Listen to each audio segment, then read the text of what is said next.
नेत्र हे भुवन भास्कर नमो नमो। हे सृष्टि के सिरजनहार दिवाकर नमो नमो। हे सूर्य प्रभाकर नमो नमो। आदित्य विभाकर नमो नमो। हे भानु तिमिरहर नमो नमो। हे रवि भुवनेश्वर नमो नमो।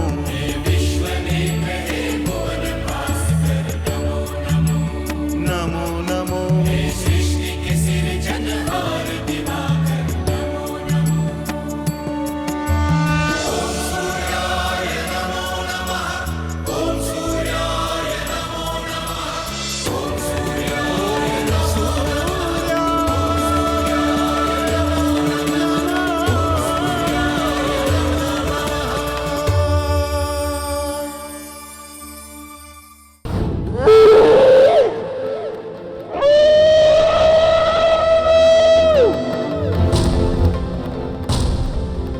ये किसकी आवाज है स्वामी? प्रसव होने से पहले आपकी बड़ी बहन देवी दीदी जो अर्धनाद कर रही है। ये स्वर उसी का है जो इस संसार में व्याप्त है। ऐसे भयानक स्वर? हाँ देवी रोहिणी, ये स्वर संसार के लिए कोई शुभ संकेत नहीं है। जिस प्रकार आप इस स्वर को सुनकर आशंकित हो रही हैं, उसी प्रकार संसार का हर मनुष्य और देव भी इस स्वर को सुनकर चिंतित है। किस बात का संकेत है ये स्वर? ये तो मैं नहीं कह सकता, किंतु आपको चिंता करने की आवश्यकता नहीं है। भगवान सूर्य देव ने संसार की रक्षा का भार आप ही के भांजे इंद्र पर सौंपा है।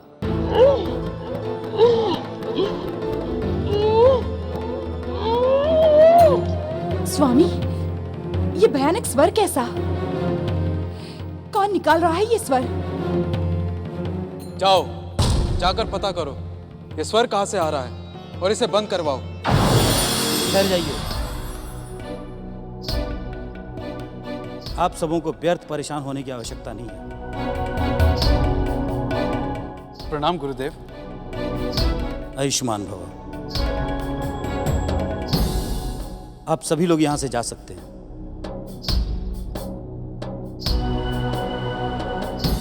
गुरुदेव, आज एक के बाद एक आश्चर्यजनक घटनाएं घट रही हैं। पहले यह भयानक स्वर, उसके पश्चात बिना पूर्व सूचना के आपका आगमन। दोनों घटनाएं एक दूसरे से जुड़ी हुई हैं। एक घटना दूसरे के कारण है।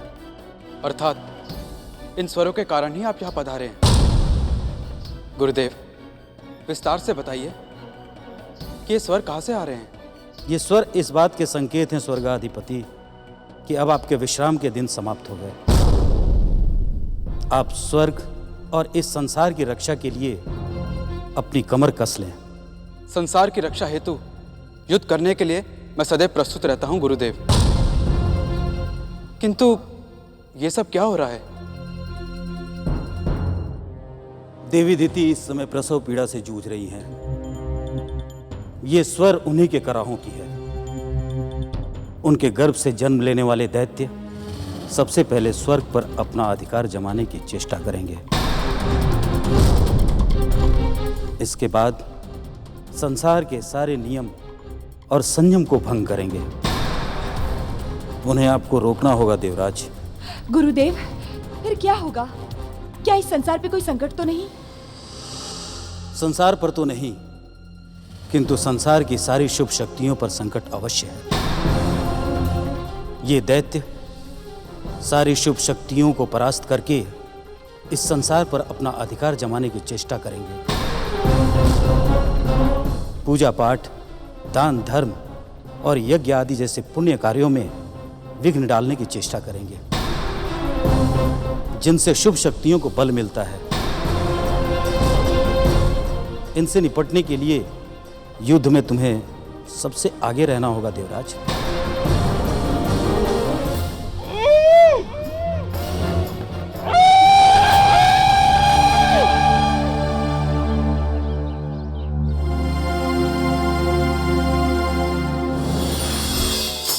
नारायण नारायण।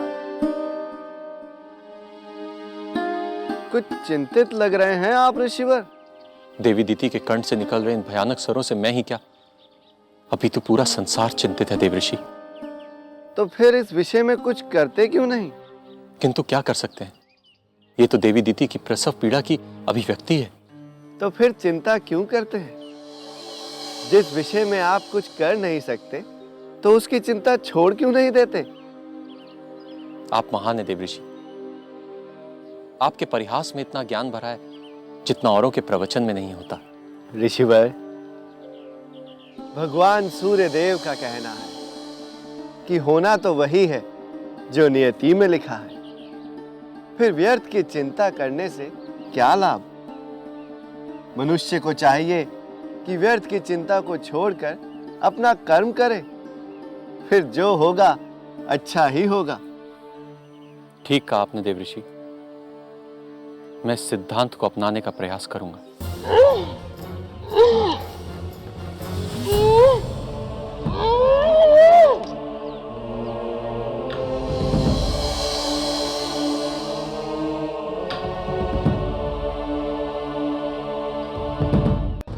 मित्रवर, पुत्री दिति की संतान संसार में वो स्थान और सम्मान प्राप्त करने वाले हैं जिसके वास्तविक अधिकारी आप थे। कहना क्या चाहते हैं आप? मित्र दक्ष, आपके जन्म के समय षड्यंत्रकारी वेदों ने श्रेष्ठता का जो स्थान आपसे छीन लिया था, वो आपका नाती आपको वापस दिलवाएगा। सचमुच? फिर तो हमारे तथाकथित पिताश्री को बहुत आघात पहुंचेगा, क्योंकि वो हमसे घृणा करते हैं। हमारी उन्नति से उन्हें बहुत दुख होगा। दुख होता है तो होता रहे, किंतु वो कुछ नहीं कर पाएंगे मित्र। हो सकता है मित्र शुक्रदेव, किंतु वे प्रयत्न अवश्य करेंगे। कहीं ऐसा ना हो कि वो पुत्री दिति की संतान को कोई हानि पहुंचाए। मित्र दक्ष, ऐसी छोटी छोटी बातों के लिए आप चिंतित मत होइए। आपका ये मित्र सदा आपके साथ था और सदा आपके साथ ही रहेगा, और दिति पुत्रों का भविष्य मेरे हाथ में सुरक्षित रहेगा। क्या करेंगे आप? मित्र दक्ष, दिति पुत्रों की शिक्षा और दीक्षा यहां कश्यप के आश्रम में नहीं, अपितु मेरे आश्रम में होगी। मैं उन्हें शिक्षा और दीक्षा देकर इस संसार का सबसे महानतम योद्धा बनाऊंगा, जिनकी प्रचंड शक्तियों के सामने सारे संसार को उनके चरणों में झुकने के लिए विवश होना पड़ेगा।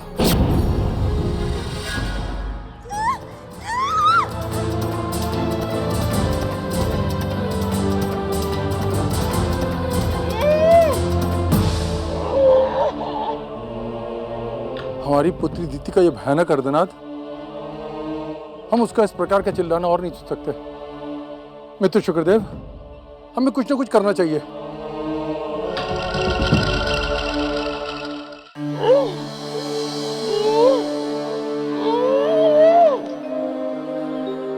आपने कुछ ही समय पहले मुझे ज्ञान दिया है ऋषिवर, किंतु मनुष्य का हृदय बहुत निर्बल है। देवी दीति के चित्कार सुन सुनकर मेरे हृदय को न जाने क्या हो रहा है। मुझे बार बार ऐसा लग रहा है कि इनकी संतान संसार में कुछ न कुछ अशुभ अवश्य करेगी। मैंने आपसे यही कहा था ना कि मनुष्य को व्यर्थ की चिंता नहीं करनी चाहिए, केवल अपना कर्म करना चाहिए।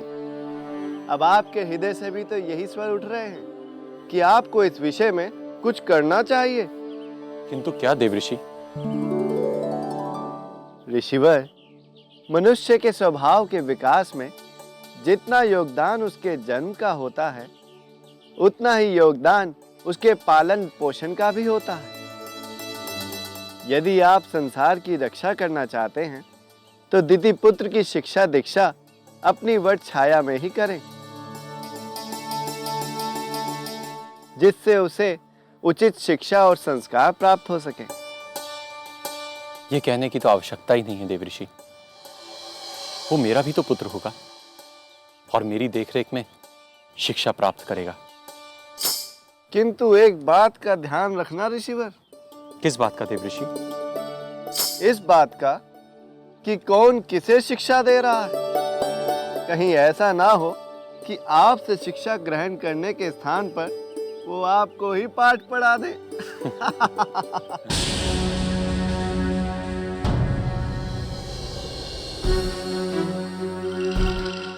मित्रदक्ष, ये दोनों दुष्ट आपकी पुत्री की कराहने सुनकर कैसे हंस रहे हैं?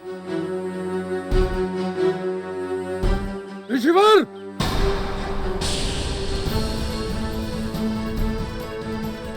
प्रजापति दक्ष, ऋषिवर, धिक्कार है आप पर। आप स्वयं को ऋषि कहते हैं, जगत में ऋषिवर कहलाते हैं।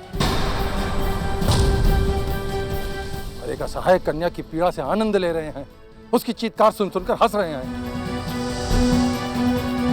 सीमा की निष्ठा से परे का कार्य है ये।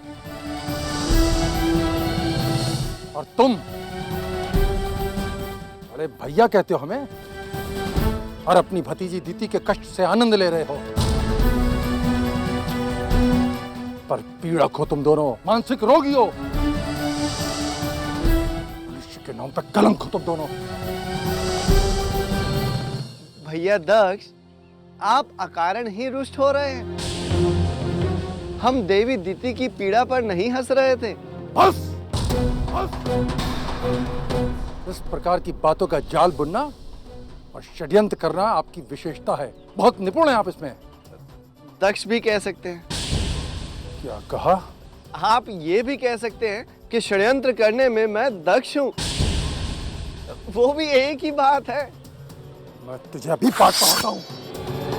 दुष्ट नरक! मित्रवर,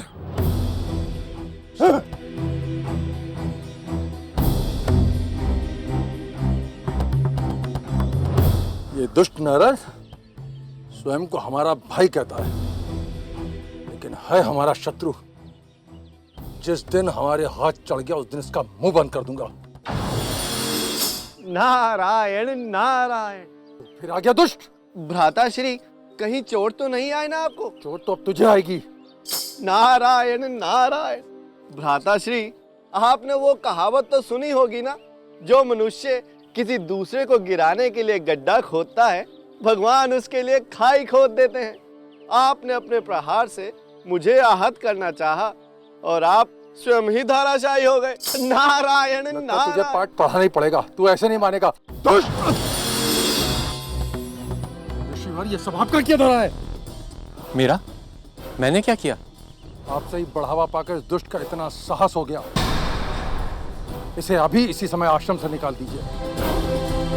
ये ढोंगी पहले ही हमारे 11,000 पुत्रों को भिक्षु बना चुका है। हम नहीं चाहते कि इसकी काली छाया हमारे होने वाली नाती पर पड़े। प्रजापति दक्ष, यदि उन्होंने आपके पुत्रों को सन्यासी बनाया तो ये उन पर और आप पर उपकार होगा। उन्होंने आपके पुत्रों को मुक्ति का मार्ग दिखाया है। हमें आपसे ऐसे ही उत्तर की आशा थी, इसलिए हम आपसे इस विषय में तर्क नहीं करना चाहते। हमारी आज्ञा है कि इस ढोंगी को अभी इसी समय आश्रम से निकाल दीजिए। क्षमा कीजिए प्रजापति दक्ष, किंतु मैं आपके इस आदेश का पालन नहीं कर सकता। ऋषिवर, लगता है उसके साथ साथ आप भी हमारे हाथों से दंड पाना चाहते हैं। पिछली बार आप हमारे क्रोध से बच गए थे, लेकिन इस बार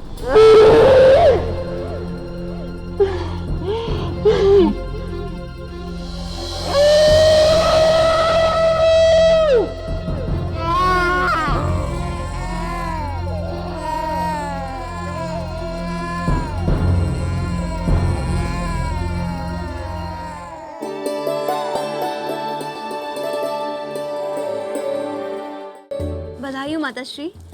तुम्हें भी बधाई हो पुत्री। हम ये शुभ समाचार सबको सुनाकर आते हैं।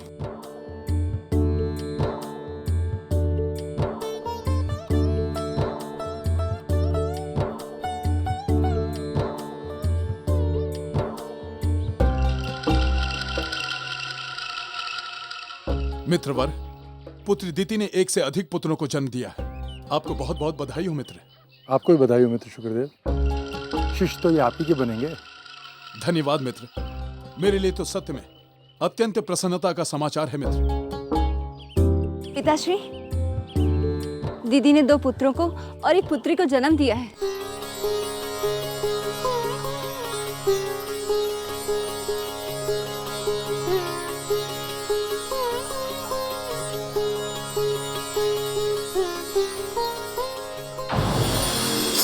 नारायण नारायण।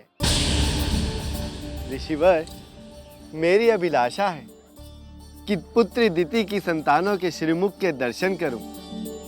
आपकी आज्ञा चाहता हूं। कदापि नहीं। तो जैसे दुष्ट और कपटी की छाया भी मैं उन पर नहीं पड़ने दूंगा।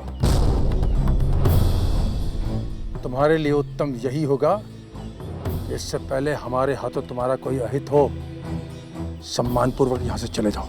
जाओ। पिताश्री, उन्हें दर्शन करने दीजिए ना।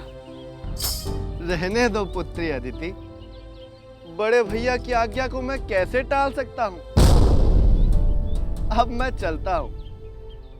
प्रणाम।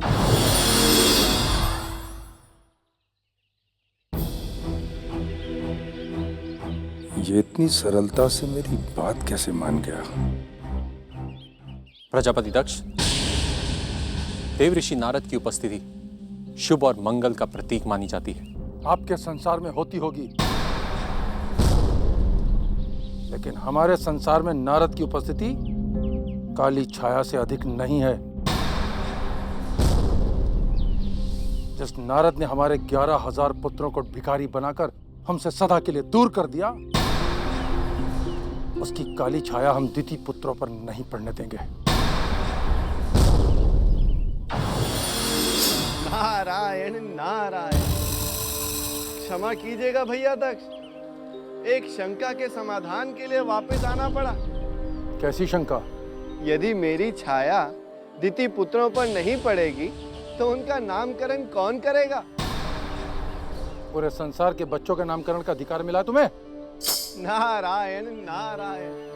पूरे संसार की बात तो नहीं करता बड़े भैया, किंतु अपने नातिन नातियों के नामकरण का अधिकार तो है ही मेरे पास। नहीं, हम तुम्हारे भाई हैं और न वो तुम्हारे नाती नातिन। चले जाओ यहां से। देवर्षि नारद, वैसे भी उनके नामकरण की चिंता आपको करने की आवश्यकता नहीं। प्रिय अदिति पुत्रों का नामकरण उनके बलाबल के अनुरूप स्वयं मैं करूंगा। नारायण नारायण। फिर तो यहाँ सचमुच ही मेरी कोई आवश्यकता नहीं है। शुक्रदेव तो महाज्ञानी हैं, ये तो उनके अच्छे नाम ही रखेंगे। फिर तो मैं चलता हूँ। सबको मेरा प्रणाम। नारायण नारायण।